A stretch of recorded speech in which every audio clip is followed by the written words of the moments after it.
इक्षा हिंदी क्लासेस में स्वागत है। इस वीडियो में हम एक फूल की चाह की बाकी पंक्तियां पढ़ेंगे। इस कविता को अब हम समाप्त करेंगे। आधी कविता हमने पिछले वीडियो में पढ़ ली थी और बाकी की आधी इसमें करेंगे। तो कवि को उनकी बेटी ने कहा कि हाँ, मुझे देवी की मूर्ति से एक फूल लाकर दे दो प्रसाद के रूप में। तो जैसा मैंने आपको बताया था कि यह कविता छुआछूत की समस्या पर आधारित है, तो कवि गए उस मंदिर में जहां पर देवी की मूर्ति थी, जहां पर प्रसाद चढ़ाते थे लोग और प्रसाद के रूप में ही देवी के फूल प्रसाद जो चढ़ाया वो वापस घर ले आते थे। तो वही सोचकर कवि भी निकल पड़े अपनी बच्ची की इच्छा को पूरा करने के लिए। बच्ची की ही नहीं, कवि की भी यही इच्छा थी कि वो देवी का फूल लाकर अपनी बेटी को दे दे ताकि वो महामारी के श्राप से बच जाए, वो फिर से अच्छी हो जाए। हमने पिछले वीडियो में पृष्ठ 105 में पहला पैराग्राफ तक किया था। मुझको देवी के प्रसाद का एक फूल ही दो लाकर, यहाँ तक हमने कर लिया था। फिर से मैं कह रही हूँ, पुस्तक हाथ में रखिए ताकि आपको समझने में आसानी हो। तो कवि चल पड़े मंदिर में। क्या देखा उन्होंने? ऊंचे शैल शिखर के ऊपर मंदिर था विस्तीर्ण विशाल।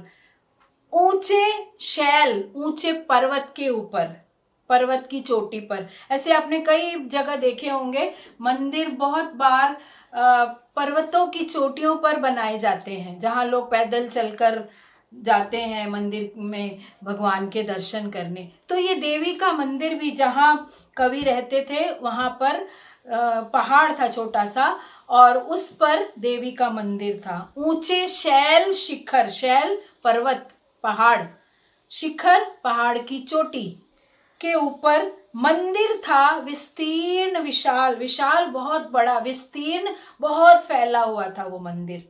उसकी चार दीवारी बहुत दूर तक फैली हुई थी। बहुत बड़ा मंदिर था, विशाल मंदिर था। स्वर्ण कलश सरसिज विहसित थे, पाकर समुदित रवि कर जाल। और उस मंदिर में घुसते ही उन्होंने देखा स्वर्ण कलश सरसिज। सरसिज कहते हैं कमल के फूलों को। सरसिज कमल के फूल का पर्यायवाची है, आपको नोट कर लेना चाहिए ये। तो वो जो स्वर्ण कमल थे वे विहसित थे, विहसित खिले हुए थे। हंसी के साथ खिलने का शब्द लगाया इन्होंने। विहसित, खुशी से खिले हुए थे वो कमल के फूल, उन्हें देखकर ही लगता था। और कैसे लग रहे थे? स्वर्ण कलश के समान लग रहे थे। कमल का फूल गोल होता है इस तरह से, घड़ा भी ऐसे होता है, कलश, कलश यानी घड़ा। तो वो कमल के फूल सुनहरी घड़े के समान लग रहे थे, गोल्डन पॉट, स्वर्ण कलश के समान वो कमल के फूल लग रहे थे। क्यों? क्योंकि उनके ऊपर धूप पड़ रही थी, सूर्य की किरणें पड़ रही थी, तो वो कमल के फूल चमक रहे थे। ऐसे लग रहा था जैसे सुनहरे घड़े हैं। पाकर समुदित रवि कर जाल। क्यों लग रहे थे सुनहरे घड़े वो कमल के फूल? क्योंकि उन पर रवि का जाल पड़ रहा था। रवि यानी सूर्य, सूर्य की किरणों का जाल उनके ऊपर पड़ रहा था। जब किरणें ऊपर से नीचे आती हैं तो ऐसे लगता है जाली बिछी हुई है किरणों की, सुनहरी रंग की किरणों की जाली।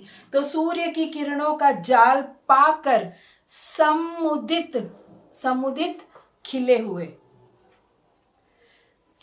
तो ये जो कमल के फूल खिले हुए, उदित थे, खिले हुए थे, समुदित थे, वे सोने के घड़ों के समान लग रहे थे क्योंकि उन पे अच्छी तरह से सूर्य की किरणें पड़ रही थी। ये मंदिर का वर्णन कर रहे हैं। मंदिर में, मंदिर के अहाते में ऐसे फूल खिले हुए थे। दीप धूप से आमोदित था। दीप जल रहे थे मंदिर में, धूप जल रही थी। धूप धूप के दो अर्थ हैं, एक धूप तो आसमान से सूर्य से जो आती है, और दूसरी धूप होती है जो हम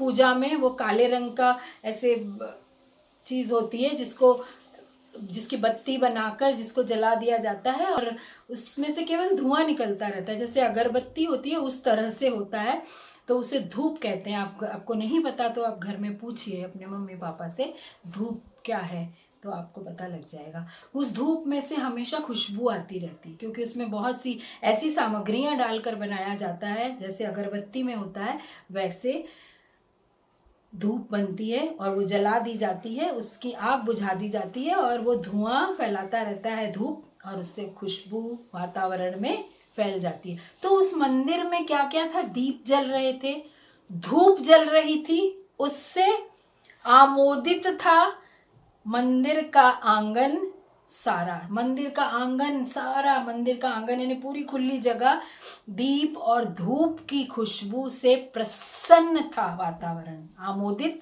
खुश, महक रहा था, कोई भी अर्थ ले सकते हैं। खुश था वातावरण, महक रहा था, सुगंधित वातावरण था। गूंज रही थी भीतर बाहर मुखरित उत्सव की धारा। मंदिर में ऐसे कोई लोग बैठ के, हो सकता है भजन गा रहे हो, कीर्तन कर रहे हो, मंत्र पढ़ रहे हो, तो उसकी जो ऐसे लग रहा था कोई उत्सव मनाया जा रहा है, कोई सेलिब्रेशन हो रहा है मंदिर में। गूंज रही थी भीतर बाहर, मंदिर के भीतर भी और मंदिर के बाहर भी आवाजें गूंज रही थी लोगों की। संगीत सुनाई दे रहा था, कोई मंत्र गा रहे हैं, तो इस तरह से वातावरण इतना सुंदर था, ऐसे लग रहा था उत्सव मनाया जा रहा है, लोग आ रहे हैं, जा रहे हैं। भक्त वृंद मृदु मधुर कंठ से गाते थे सब भक्ति मुदमय। भक्त वृंद, भक्तों के समूह, मंदिर में बहुत से भक्त आए हुए थे, तो भक्त वृंद कहते हैं समूह को, ग्रुप को। तो भक्तों के वृंद मृदु, मीठे, मधुर, मीठे कंठ से, अपने मधुर गलों से, अपने मृदु गलों में से गाते थे सब भक्ति मुदमय। भक्ति के साथ सब अपने मीठे गलों से मुदमय, प्रसन्नता के साथ, मुद यानी प्रसन्नता, मय के साथ, तो प्रसन्नता के साथ भक्तों के समूह मीठे गले से गा रहे थे। क्या गा रहे होंगे? भजन गा रहे होंगे। पतित तारिणी पाप हारिणी माता तेरी जय जय जय। क्या गा रहे थे? पतित तारिणी, पतितों को तारने वाली। पतित, यहाँ कवि ने जानबूझ के ये बताया है कि ये क्या गा रहे थे, पतितों को तारने वाली। पतित कहते हैं जो बेचारे गिरे हुए हैं, जिनका समाज में स्थान कोई नहीं है, जिनको कोई सम्मान नहीं देता, या जिन्होंने पाप किए हैं, उनको तारने वाली माता, उनका उद्धार करने वाली, उनको अपनी शरण में लेने वाली, पाप हारिणी, पापों को हरने वाली, पापों को दूर करने वाली माता तेरी जय जय जय, ये गा रहे थे वो। और पतित तारिणी तेरी जय जय मेरे मुख से भी निकला। कवि को भी पता नहीं कहां से जोश आ गया और उन्होंने भी जोर से गा दिया, पतित तारिणी तेरी जय जय जय। अब देखिए यहाँ पर मैं आपको पहले ही बता दूं, इसके बाद जो अंश आएगा उसमें तो पता लग ही जाएगा कि कवि माँ को कह रहे हैं, मैं पतित हूँ, मुझे नीच जाति का, मुझे निम्न जाति का समझा जाता है, लेकिन तू तो मेरा भी तारण करेगी, तू मेरा उद्धार करेगी, हे माँ तेरी जय जय जय, गा दिया कवि ने भी। बिना बढ़े ही मैं आगे को जाने किस बल से ढिकला। अब क्यों कह रहे, मैं बिना जाने, मुझे पता नहीं चला कि मैं कैसे अंदर आगे को धकेला गया। बिना बढ़े, आगे मैं बढ़ा ही नहीं, मैंने अपना कदम नहीं बढ़ाया, लेकिन मुझे किस आंतरिक बल ने मुझे आगे को ढकेल दिया। ये बात कवि क्यों कह रहे हैं? क्योंकि उस समय कवि जैसे कवि हैं या जिसके भी बारे में उन्होंने लिखा है, जिनको मंदिरों में जाने की इजाजत नहीं थी, अनुमति नहीं थी, उनकी मन की भावना को व्यक्त किया है कि मंदिर में जाकर भी वो आगे बढ़ नहीं सकते, मंदिर में जाकर भी वो जोर से भजन गा नहीं सकते। लेकिन उनको कहाँ से इतना जोश आ गया, किसने वो जोश दिया कि उनके मुंह से माता का भजन भी निकल गया, पतित तारिणी जय जय जय, और आगे को ढकेले गए। वो डर डर के आगे नहीं बढ़ रहे थे, लेकिन न जाने कहां से उनको बल आ गया। ये बल किसने दिया था? बेटी को ठीक हो जाने की आशा ने, उस उम्मीद ने कि वो एक फूल माता के मंदिर से हमें मिलेगा और हम बेटी को दे देंगे और वो ठीक हो जाएगी। इस उम्मीद के बल ने कवि को आगे की ओर धकेल दिया। मंदिर के भीतर जाने की अनुमति तब बहुत से समाज के बहुत से ऐसे लोगों को नहीं थी जिनको निम्न जाति का समझा जाता था। यहाँ ढिकला शब्द आया है, जाने किस बल से ढिकला, यानी किस कैसे मैं ढकेला गया, कैसे अंदर को चला गया। ढकेलना, धक्का किसने मारा मुझे पता नहीं, मैं चला गया मंदिर के अंदर। मेरे दीप फूल लेकर वे अम्बा को अर्पित करके, अम्बा माता को अर्पित करके चढ़ाकर कवि ले गए थे दीप और फूल प्रसाद के रूप में, तो उसको चढ़ाने के लिए दिया कवि ने अर्पित करके दिया। पुजारी ने प्रसाद जब आगे को अंजलि भर के, पुजारी ने उनका दिया हुआ प्रसाद माता को चढ़ाया और फिर उन चढ़ाकर वो प्रसाद कवि को वापस लाते हैं ना मंदिर से। हम प्रसाद जो भी चीज चढ़ाते हैं थोड़ी सी वहां रख दी जाती है, बाकी हम लेकर आते हैं उनको, प्रभु को भगवान को छू कर। तो पुजारी ने अंजलि भर के, अंजलि कहते दोनों हाथों को, इस तरह से पुजारी ने कवि को प्रसाद माता को अर्पित करके उन्हें दिया। अर्पित करना, प्रदान करना, समर्पण करना। भूल गया उसका लेना झट, और कवि इतने भाव विभोर हो गए कि वह मेरा प्रसाद माता ने स्वीकार कर लिया है, पुजारी जी ने मेरा प्रसाद चढ़ा दिया है।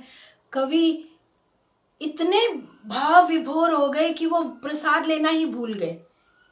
भूल गए का मतलब ये नहीं कि वो भूल गए थे, वो तो लेने ही गए थे फूल, लेकिन उनको होश ही नहीं रहा कि वो क्या कर रहे हैं। उनको प्रसाद भी लेना है, इतना भी ध्यान न रहा उन्हें। भूल गया उसका लेना झट, झट मतलब उसी समय वो सोच में पड़ गए कि ये क्या मेरे साथ हुआ, ये सच में मुझे प्रसाद मिल गया, सच में मैं मंदिर में आ गया। और परम लाभ सा पाकर मैं, क्योंकि उन्हें परम लाभ मिला, श्रेय, परम श्रेष्ठ, जो कभी सोचा नहीं था कि मंदिर जाने का मुझे कभी अवसर मिलेगा, मंदिर जाने का लाभ मुझे मिलेगा।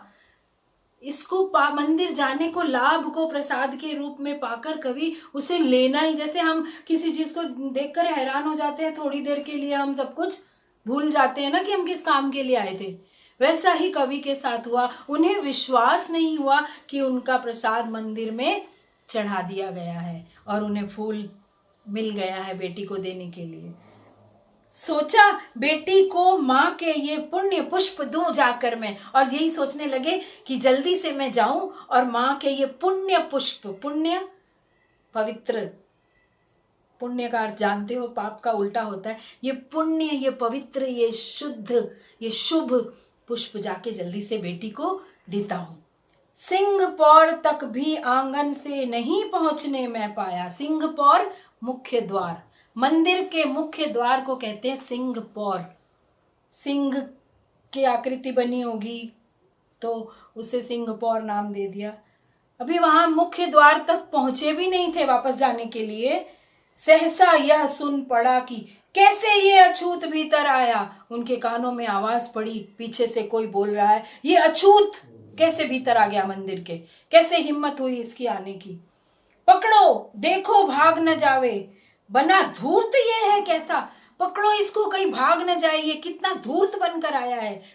चालाक, धूर्त यानी जो दूसरों को धोखा देता है, चालाक बनता है जो।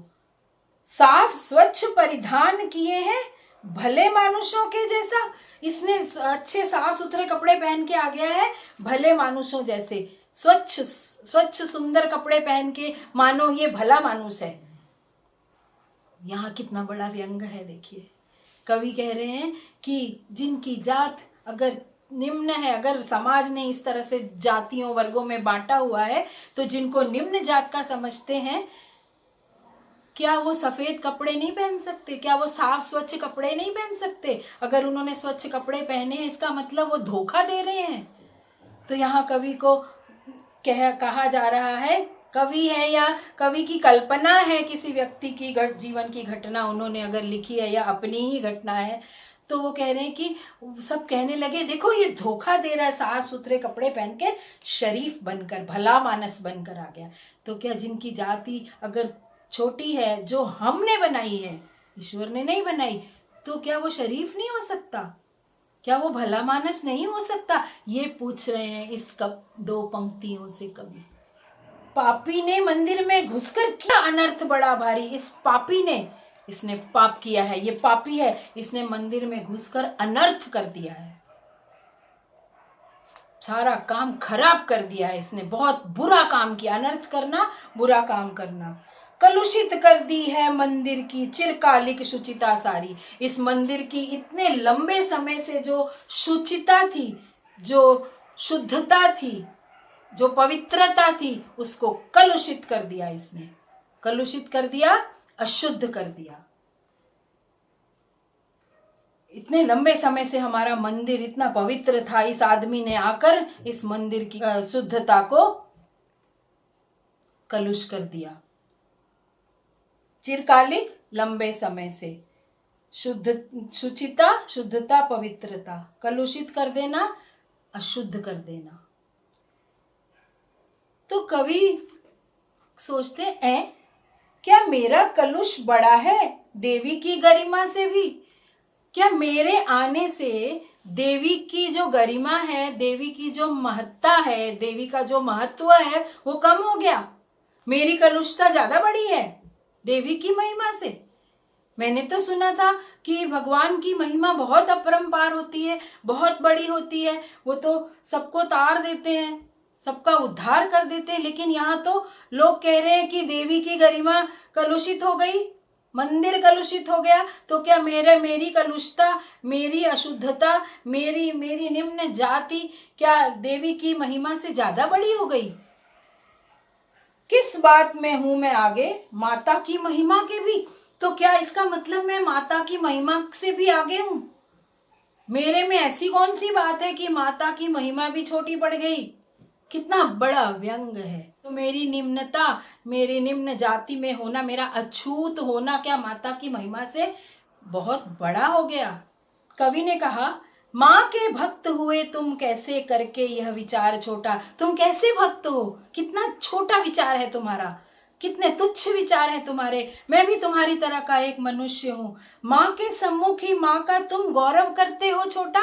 माँ के सम्मुख ही तुम माँ की महिमा का गौरव छोटा कर रहे हो। उसकी, वो तो सबको तारने वाली है, वो तो सबका उद्धार करने वाली है। तुम क्यों इस तरह से कर रहे हो? कुछ न सुना भक्तों ने, झट से मुझे घेर कर पकड़ लिया। मार मार कर मुक्के घूसे, धम से नीचे गिरा दिया। मुक्के घूसे मारने लगे और उसे नीचे गिरा दिया। मेरे हाथों से प्रसाद भी बिखर गया। हाँ, सबका सब। अब हाथ जब मारा उसे, इतना उनके हाथों में जो प्रसाद था, जो बेटी के लिए लेके जा रहे थे, वो सारा का सारा बिखर गया, गिर गया। हाय अभागी बेटी, तुझ तक कैसे पहुंच सके यह अब? हे मेरी, अब वो मन में सोचने लगे, मेरी अभागी बेटी, तेरा भाग्य बड़ा ही बुरा है। अभागी, तेरा भाग्य अच्छा नहीं है। अब कैसे पहुंचाऊं मैं तेरे पास ये सब? न्यायालय ले गए मुझे वे, 7 दिवस का दंड विधान। उसे पकड़कर न्यायालय ले गए, कोर्ट में ले गए कि इसने गलत काम किया है, और 7 दिनों के लिए उन्हें दंड दे दिया, पनिशमेंट, सजा मिल गई, दंड का विधान हो गया उनके लिए। नियम, विधान, नियम। उस समय ऐसा ही होगा कि कोई छोटी जाति का, कोई निम्न जाति का, जिसे अछूत माना जाता है, मंदिर में चला गया अगर बिना किसी से पूछे या बताए, तो उसे यही सजा होती होगी। तो 7 दिनों के लिए कवि को जेल में बंद कर दिया। मुझको हुआ था मुझसे देवी का महान अपमान। ये 7 दिवस का दंड विधान मुझको हुआ। उसके बाद देखिए सेमीकोलन है, विराम चिन्ह है। मुझको 7 दंड का विधान मुझे हुआ, नियम मुझे मिला 7 दिनों का कि जेल में रहो। और क्यों? क्योंकि मुझसे देवी का अपमान हुआ था। मैंने देवी का अपमान किया था। मैं एक अछूत होकर देवी के मंदिर में चला गया था। कितनी बड़ी चोट कर रहे हैं ये समाज पर। मैंने स्वीकृत किया दंड व शीश झुकाकर चुप रहकर, क्योंकि उनको पता था उनको जाना अलाउड नहीं है, फिर भी वो चले गए। और वो मानते हैं अपनी गलती कि मेरी गलती है, लेकिन वो क्यों गए थे? अपनी बेटी को बचाने के लिए। तो उन्होंने शीश झुकाकर इस दंड को स्वीकार कर लिया। कुछ नहीं कहा कि मुझे मत सजा दो, मेरी बेटी बीमार है, क्योंकि उन्हें पता था। कितनी देखिए शराफत है। और उनको कहा जा रहा है कि तुम भले मानस बन रहे हो कपड़े पहनकर, और यहाँ पर कह रहे हैं कि मैंने शीश झुकाकर। इससे भलमनसाहत क्या होगी? इससे ज्यादा शराफत क्या होगी कि दंड को चुपचाप सह लिया, ये मानकर कि मैंने गलती की है। उस असीम अभियोग दोष का क्या उत्तर देता? क्या कहता उनको? मैंने असीम दोष किया था। असीम जिसकी कोई सीमा नहीं है। अभियोग लगा था मुझ पर। अभियोग आरोप, दोष, आक्षेप, जुर्म। मैंने जुर्म किया था, मैंने अपराध किया था, तो मैं क्या बोलता? तो देखिए किस तरह से अपने आप अपने अपराध को स्वीकार कर रहे हैं। 7 रोज ही रहा जेल में, या कि वहां सदियां बीती। मैं 7 दिन जेल में रहा, लेकिन ऐसा मुझे लगा जैसे सदियां बीत गई हैं। टाइम काटना मुश्किल हो गया, समय बिताना मुश्किल हो गया। ऐसे लगा सैकड़ों साल, सैकड़ों साल बीत गए हैं। अविश्रांत बरसा करके भी आंखें तनिक नहीं रीती। अविश्रांत, बिना विश्राम के, बिना रुके मेरी आंखों से आंसू बहते गए, रोता रहा, लेकिन फिर भी तनिक नहीं रीती। मेरी आंखें जरा भी खाली नहीं हुई।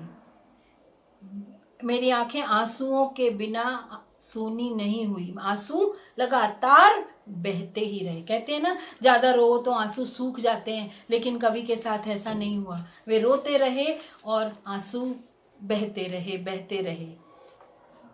दंड भोग कर जब मैं छूटा, पैर न उठते थे घर को। 7 दिनों के बाद जब दंड समाप्त हुआ, जब कवि को बाहर निकाला गया जेल से, तो उनके पैर नहीं उठते थे घर को। क्यों? क्योंकि पता नहीं बेटी की क्या दशा होगी, वो होगी भी या नहीं। पीछे ठेल रहा था कोई, भय जर्जर तनु पंजर को। आगे नहीं जाना चाहता था मैं। क्यों? न जाने क्या देखने को मिलेगा। कभी ऐसे किसी स्थिति का सामना नहीं करना चाहते थे जो उन्हें मंजूर नहीं थी। ऐसे लग रहा था कोई उन्हें पीछे धक्का मार रहा है, मत जाओ आगे। पहले मंदिर में जाते समय उनको किसी ने आगे धकेल दिया था, क्योंकि तब मन में उत्साह था। अब मन डरा हुआ है, भयभीत है, किसी अव्यक्त दुख से परेशान है। तो कोई ऐसे लगता है उनको पीछे ठेल रहा था कोई, भय जर्जर तनु पंजर को। भय, कोई डर उन्हें पीछे भगा रहा था। कौन सा डर? आप समझ रहे हो, बेटी के मरने का। जर्जर तनु, उनका कमजोर शरीर हो गया था बिल्कुल, क्योंकि इतने परेशान वो पहले ही थे, फिर जेल में कैसे रहे होंगे और कमजोर हो गए होंगे। तो तनु शरीर कमजोर, हड्डियों का ढांचा, पंजर हड्डियों का ढांचा, उनका शरीर बिल्कुल कमजोर और हड्डियों का ढांचा बन चुका था। पहले किसी लेने मुझको नहीं दौड़ कर आई वो। जब वो घर पहुंचे तो वो दौड़कर कवि को लेने नहीं आई। रोज जब आते थे घर काम से, तो वो बच्ची दौड़ कर आती थी अपने पापा से मिलने के लिए। आज जब कवि घर पहुंचे जेल से, तो वो नहीं आई लेने के लिए। कई बार वो लेने आ जाती थी, कई बार वह खेल में उलझी हुई रहती थी, लेकिन वो खेल में उलझी हुई भी नहीं दिखाई दी। जब वो लेने नहीं आती थी कवि को, तो कवि ढूंढते थे, अच्छा वो खेल में उलझी हुई है इसलिए नहीं आई मुझे लेने। लेकिन आज न वो लेने आई, न वो खेल में उलझी हुई दिखाई दी, वो कहीं भी दिखाई नहीं दी। उसे देखने मरघट को ही गया दौड़ता हुआ वहां। अब कवि दौड़ता हुआ मरघट गया। मरघट कहते श्मशान भूमि को, जहां पर मूर्तों को जलाया जाता है। तो कवि भागा भागा मरघट गया। लोगों ने बताया होगा कि आपकी बेटी तो चली गई। गया दौड़ता हुआ वहां, मेरे परिचित बंधु प्रथम ही फूंक चुके थे उसे जहां। मेरे परिचित बंधु, मुझे जानने वाले, मेरे जान पहचान के लोग उसे फूंक चुके थे, उसे जला चुके थे पहले ही, मेरे पहुंचने के पहले ही।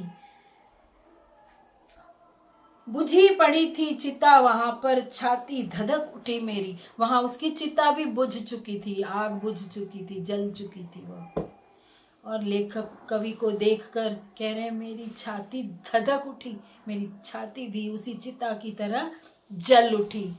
जैसे पहले उन पंक्तियों में आया है ना, हृदय चिताएं धधक रही, हृदय चिताएं धधका कर, वैसी ही चिता कवि के हृदय में धधक रही है अब। हाय फूल सी कोमल बच्ची, हुई राख की थी ढेरी। मेरी फूल सी कोमल बच्ची राख के ढेर में बदल गई। अंतिम बार गोद में बेटी, तुझको ले न सका मैं हा। एक फूल माँ का प्रसाद भी, तुझको दे न सका मैं। तो आपने देखा कि किस तरह से समाज में